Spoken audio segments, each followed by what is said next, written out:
So the metallic bonding in sodium, metallic bonding जो है वो सोडियम में किस तरह से होती है। आपको पता है कि सोडियम मेटल जो है वो वन वैलेंस इलेक्ट्रॉन कैरी करता है अपने एटम के इर्द गिर्द, और it crystallize in a body standard cubic structure in which each atom is surrounded by 8 nearest neighbours. अब होता ये कि जब सोडियम का जो है वो क्रिस्टल बनता है तो उसके अंदर जो है एक जो सेंट्रल आप कह सकते हैं जो सोडियम होता है उसके इर्द गिर्द जो है वो 8 जो दूसरे सोडियम मेटल्स हैं वो मतलब ये कि अटैच्ड होते हैं, और वो मिल के जो है वो क्यूबिक स्ट्रक्चर बनाते हैं।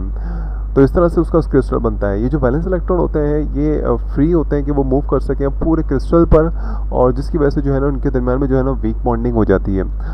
तो इस तरह से हम कह सकते हैं कि जो सोडियम और पोटेशियम जो है वो सॉफ्ट हैं, और उनके पास जो है वो लो मेल्टिंग पॉइंट होता है, क्योंकि उनके इलेक्ट्रॉन आपको पता है कि ज़्यादा वीक स्ट्रॉन्ग बॉन्डिंग नहीं कर पाते। इसी वजह से जो है ना वो वीक बॉन्डिंग की वजह से जो है उनके पास जो आप कह सकते हैं कि जो मेल्टिंग पॉइंट है उनका वो लो होता है, और इनके अंदर मेटेलिक लस्टर भी होता है। लस्टर बोलते हैं शाइनी सरफेस जिसको हम कहते हैं।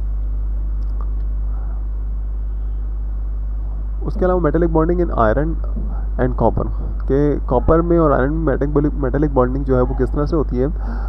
जो मेटल आयरन है और कॉपर जो है वो हार्ड होते हैं, उनके पास high melting and boiling point होता है, और इनका भी जो है क्योंकि आपको पता है कि जो वैलेंस शेल है वो इनकम्प्लीट होता है, इसकी वजह से इनका जो है वो मेल्टिंग और बॉइलिंग पॉइंट हाई होता है। और जो एटम्स होते हैं ये कोवलेंटली एक दूसरे के साथ बॉन्ड बनाते हैं, और अनफिल्ड ऑर्बिटल उसके अंदर मौजूद होता है। अनफिल्ड का मतलब ये होता है कि पूरा कंप्लीट उनका जो है ना ऑर्बिट नहीं होता, जिसके नतीजे में स्ट्रॉन्ग कोवलेंट बॉन्ड जो है वो बनता है एटम्स के दरमियान में, और वो पूरे क्रिस्टल पर जो है वो सेम जो है बॉन्डिंग जो है वो फैला रहे होते हैं या उनके अंदर मौजूद होती है। उसके अलावा इसमें जो इनका जो स्ट्रक्चर होता है वो हार्ड होता है, और high melting and boiling point भी होता है। प्रॉपर्टीज़ क्या होती है मेटल्स की। मेटल्स जो है वो good conductor of heat and electricity होते हैं, यानी कि इनमें से जो है वो इलेक्ट्रिसिटी भी पास हो सकती है आराम से, और हीट भी पास हो सकती है, क्योंकि ज़ाहिर है इनके अंदर जो है मैं बता चुका हूँ कि इलेक्ट्रॉन फ्री होता है, तो उस इलेक्ट्रॉन फ्री होने की वजह से जो है ना इसके अंदर जो है ना कंडक्टेंस जो है वो ज़्यादा अच्छी तरीके से हो जाती है।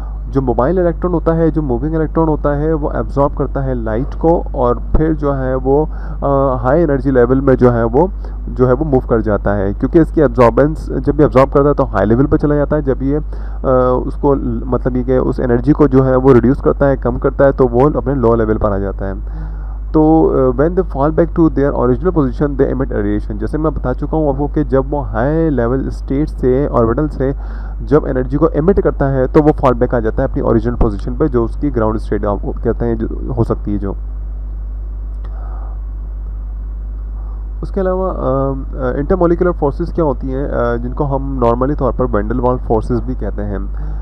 दो किस्म की फोर्सेस जो है वो मॉलिक्यूल्स में मौजूद होती हैं, जिसमें एक इंट्रामोलिकुलर फोर्स है और दूसरी जो है वो इंटरमोलिकुलर फोर्स है। इंटरमोलिकुलर फोर्स ऐसी फोर्स होती है जो कि एटम्स को मॉलिक्यूल के अंदर एक दूसरे के साथ कंबाइन रखती है। अगर हम बात करते हैं वाटर की, तो वाटर मॉलिक्यूल के अंदर जो है आपको पता है कि 2 हाइड्रोजन एटम और 1 ऑक्सीजन एटम जो है वो एक दूसरे के साथ जो है वो बॉन्डिंग किए हुए होते हैं स्पेसिफिक वे में। तो जाहिर है कि जो वाटर के इंटरनल हम बॉन्डिंग की बात कर रहे हैं, यानी कि हाइड्रोजन ऑक्सीजन की बॉन्डिंग किस तरह से हो रही है वो इंटरमोलिकुलर फोर्सेज में आएगी, और इसमें जो बॉन्ड बनता है वो कोवलेंट बॉन्ड बनता है। इसी तरीके से ये तो हम बात करते हैं इंट्रा की। इंटर की बात करते हैं तो इंटरमोलिकुलर फोर्सेस कौन सी होती हैं, ऐसी अट्रैक्टिव फोर्सेस जो कि न्यूट्रल मॉलिक्यूल्स में मौजूद हों, जो कि सर्टेन टेम्परेचर पर एक दूसरे से होल्ड करके रखें मॉलिक्यूल्स को।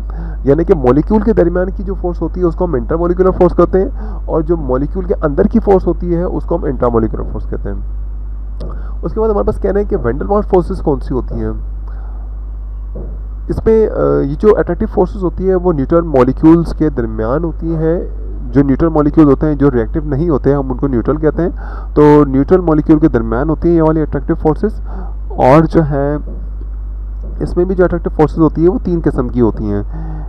एक तो हमारे पास जो है वो डिस्पर्शन फोर्स कहलाती है, सेकंड वन जो है वो डायपोल फोर्स कहलाती है, और थर्ड वन जो है वो हाइड्रोजन बॉन्डिंग है।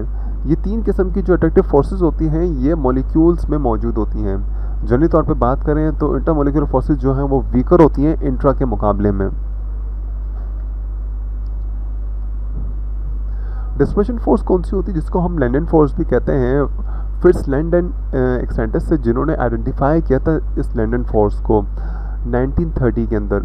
जो फोर्सेस हैं ये वीक होती हैं, वीक अट्रैक्टिव फोर्स होती हैं, और ये टेम्परेरी कह सकते हैं, टेम्परेरी जो पोलराइज एटम्स होते हैं या मॉलिक्यूल्स होते हैं उनमें ये फोर्सेस जो हैं वो बनती हैं। और इसमें क्या होता है कि जब इलेक्ट्रॉन अपनी पोजीशन को चेंज करता है, डिफरेंट पोजीशन चेंज करने के दौरान जो है ये फोर्सेस वजूद में आती हैं, जिसमें जो है क्या होता है कि जैसे आपको पता है नॉर्मली तौर पर न्यूक्लियाई के इर्द गिर्द जो है वो इलेक्ट्रॉन जो है रिवॉल्व करता है, लेकिन जब इलेक्ट्रॉन रिवॉल्व करता है और अपनी पोजीशन चेंज करता है तो इस पोजीशन चेंज होने की वजह से जो है उनके अंदर जो है वो फोर्सेस जो है वो डेवलप होती हैं। ये फोर्स जो है मोस्टली मोशन ऑफ इलेक्ट्रॉन की वजह से है, जो कि एटम के इर्द गिर्द मैं बता चुका हूँ कि मूव करता है, और observe in the atom of noble gases. ज़्यादातर इसको जो ऑब्जर्व किया गया है वो नोबल मेटल्स में किया गया है, जैसे कि अब नोबल गैसेस, सॉरी मेटल नहीं, गैसेस में ऑब्जर्व किया गया है, जैसे कि helium, neon and argon.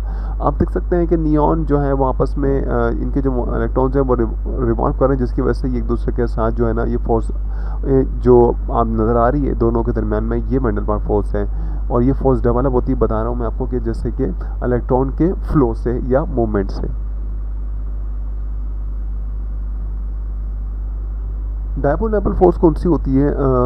Dipole पोल का मतलब होता है जैसे कि आप कह सकते हैं कि डिफरेंट स्ट्रक्चर रखने वाले, जैसे कि फर्स्ट करें एक पोल और दूसरा पोल, जैसे हमारे पास दो खंभे होते हैं तो ये दो पोल हैं, इसी तरह से इसके अंदर भी जो चार्जेस होते हैं वो पोल के सेंस में हम इनको कंसिडर करते हैं। तो ये फोर्स ऐसी एक अट्रैक्टिव इंटरमोलिकुलर फोर्सेस होती हैं जो कि नतीजतन तौर पे बनती हैं इंटरेक्शन से। किसके इंटरेक्शन से? पॉजिटिव एंड जो होता है एक मॉलिक्यूल का और दूसरे मॉलिक्यूल के नेगेटिव एंड के साथ जो इंटरेक्शन होता है उसको हम डायपोल डायपोल कहते हैं। यानी कि पॉजिटिव एंड, यानी कि पॉजिटिव और नेगेटिव के दरमियान में जो फोर्स मौजूद होगी, आयंस के दरमियान में जो फोर्स होगी उसको हम डायपोल डायपोल फोर्स कहेंगे।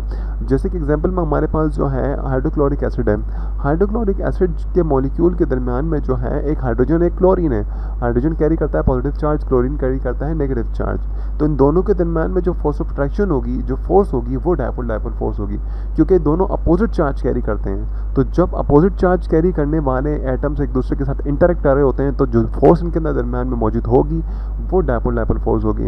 हाइड्रोजन और क्लोरीन जो है इसके पार्शियल पॉजिटिव और नेगेटिव साइन जो है वो शो कर रहे होते हैं अपनी फोर्स ऑफ अट्रैक्शन के दौरान, और ये एक इलेक्ट्रोस्टैटिक फोर्स ऑफ अट्रैक्शन होती है। जैसे कि मैं बता चुका हूँ कि पॉजिटिव एंड जो होता है एक एटम का उसके साथ दूसरे एटम्स के नेगेटिव एंड के साथ ये बनाता है, और ये डिस्पर्शन फोर्स के साथ साथ ये बॉन्डिंग होती है। उसके अलावा हमारे पास आती है हाइड्रोजन बॉन्डिंग। हाइड्रोजन बॉन्डिंग क्या होती है? जब नॉन मेटल एटम जिसके पास हाई इलेक्ट्रोनेगेटिविटी हो, जैसे कि फ्लोरीन, ऑक्सीजन एंड नाइट्रोजन वगैरह, जब ये लिंक होते हैं हाइड्रोजन के साथ तो एक जो फोर्स है वो हमें देखने को मिलती है। और ये जो फोर्स अट्रैक्टिव फोर्स है ये पॉजिटिव हाइड्रोजन और एक यानी कि पॉजिटिव हाइड्रोजन एटम और दूसरे मॉलिक्यूल का नेगेटिव ऑक्सीजन या नाइट्रोजन या फ्लोरीन जो है वो जब कंबाइन होता है तो ये हाइड्रोजन बॉन्ड बनता है। मैं इसको दोबारा रिपीट कर देता हूँ। फर्स्ट करें कि हमारे पास ऐसी बॉन्डिंग जिसमें हाइड्रोजन इन्वॉल्व हो और वो बॉन्ड बनाए दूसरे इलेक्ट्रोनेगेटिव एटम्स के साथ, जैसे फ्लोरीन, ऑक्सीजन और नाइट्रोजन हो, तो इस किस्म की जो बॉन्डिंग होती है उसको हम हाइड्रोजन बॉन्डिंग कहते हैं।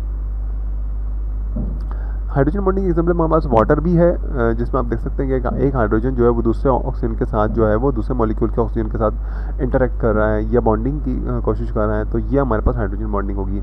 एक वाटर का मॉलिक्यूल दूसरे वाटर के मॉलिक्यूल के साथ जो दरमियान में बॉन्डिंग रखता है वो हाइड्रोजन बॉन्डिंग है। अब इसके अंदर पार्शियल नेगेटिव और पार्शियल पॉजिटिव साइन आता है जो कि आप इसमें देख सकते हैं।